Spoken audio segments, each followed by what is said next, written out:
This is the new iPhone 3GS from Apple. The iPhone 3GS is of course the follow-on device to the last year's iPhone 3G and brings with it just a few changes that are noteworthy. The hardware looks identical, it's exactly the same. In fact, every dimension is similar, and to the naked eye there's no way to tell them apart. We've got the home button here on the front. On the left side we've got the ringer switch that will silence the ringer. We've got a volume toggle. On the bottom we've got the speaker and the data connection port. Nothing on the right side here. And on the top we've got the silence, power, and lock key and a full 3.5mm headset jack.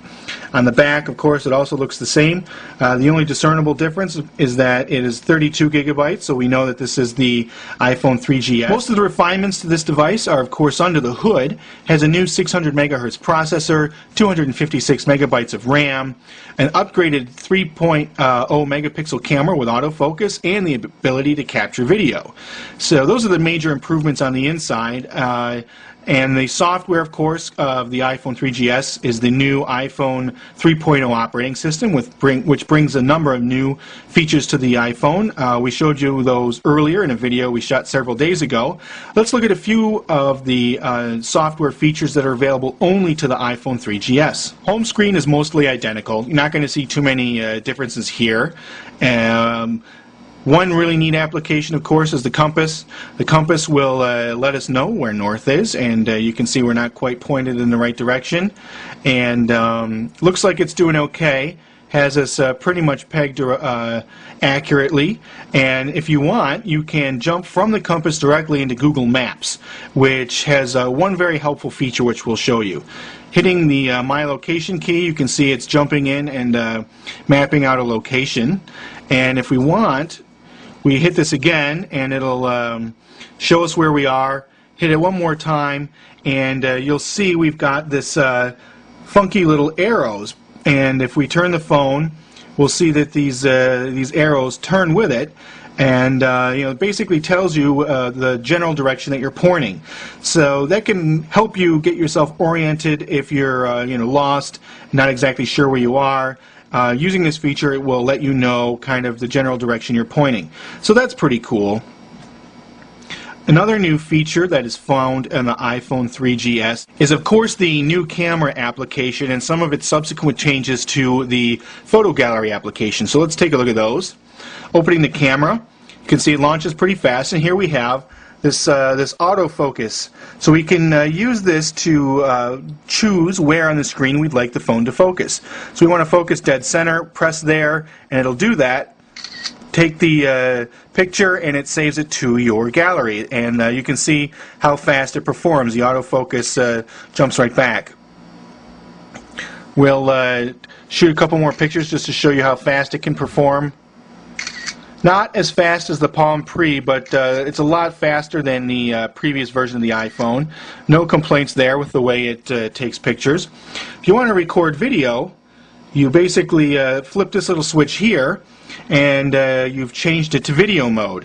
Now I would highly recommend that you turn the phone on its side, because the iPhone 3GS does record in the based on the orientation of the phone. So if you have it in portrait orientation, you're going to get a portrait-shaped video, and if you hold it like this, you're going to get a more standard TV-shaped video that will play well on YouTube and your television, your computer, and so on. So you want to record, we'll hit the recording key, and we'll give it something to actually look at for a few seconds. So we're recording, we're looking at my silly fingers, and we're done. Now that we're done, we can jump into the gallery application and take a look at our video. So we'll turn the phone around, and you can see if we want to play our video, pretty obvious what to do. Push the play button, and we'll give it something to actually look at for a few seconds, and the video will play. Let's say we don't really like the video though. We can choose to edit it a little bit. So we select this tool up here, and we can shorten the clip as much as we want, and trim out a little bit at the beginning, trim out a little bit at the end, and hit the trim key, and it'll take a few seconds to edit down the video. Now, one thing to keep in mind, if you do this, you are going to lose all of the video you shot, and it will only keep the trimmed segment. So let's say we're done with that. Now, later this summer, you'll be able to actually send that via MMS, but for now, you can only send it via email sent to a mobile me account or directly to YouTube if you are a YouTube fanatic. So that's all cool and fun stuff. Going back to the camera roll itself, you can see we've got a bunch of video and pictures here all lumped together.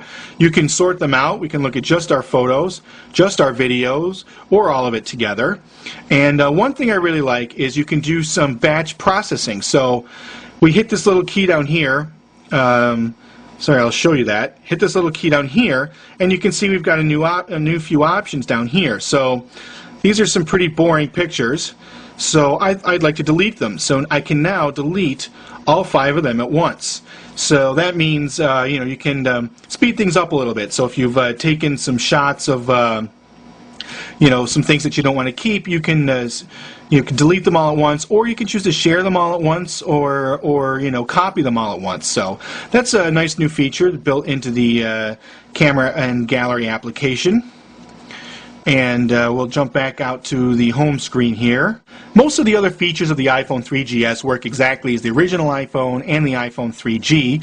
Of course, the iPhone 3GS, that S does happen to mean something. The S is for speed, so they say. And with a faster processor and more RAM, it is pretty evident throughout the phone. Things just load faster.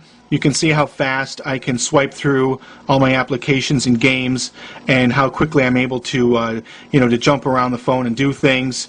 You'll notice in the iPod application, if we go to cover flow works nice and fast. On previous versions of the iPhone, there were some delays, and it wasn't exactly smooth. This is perfect. I mean, it can't really be any faster in the way that it works. So, no new functions or features in the iPhone's music player, but it's nice that it performs faster. You'll also notice this in applications such as YouTube, which will take a few seconds to load here from the network. And once it does, you'll see how responsive the application is. So there's all our videos. You can see how fast it populated. And as we scroll through, our thumbnails pop up right away. On previous versions of the iPhone, it was not quite that speedy. As we said, most other aspects of the iPhone 3GS are not all that different from the original iPhone or even the iPhone 3G. The basic differences are more storage capacity, up to 32 gigabytes, the 3-megapixel camera with autofocus, the ability to capture videos and share those videos via YouTube, email, and such, and of course the magnetometer, which powers the compass and integrates into Google Maps, and so on. So you've definitely got some new features here and some new functionality. Of course, the price tag remains $200 for the 16 gig and $300 for the 32 gig if you're eligible for subsidized pricing. If not, you're looking at a pretty hefty price tag, several $100s more than the subsidized amount. So, is the iPhone 3GS worth switching to if you're already an iPhone customer? That's something only you can answer. That's a budget issue, depending on whether or not you're eligible. And if you're considering an iPhone for the first time, for $300, you're getting a lot of functionality in this device. So there it is, folks, the iPhone 3GS available from AT&T.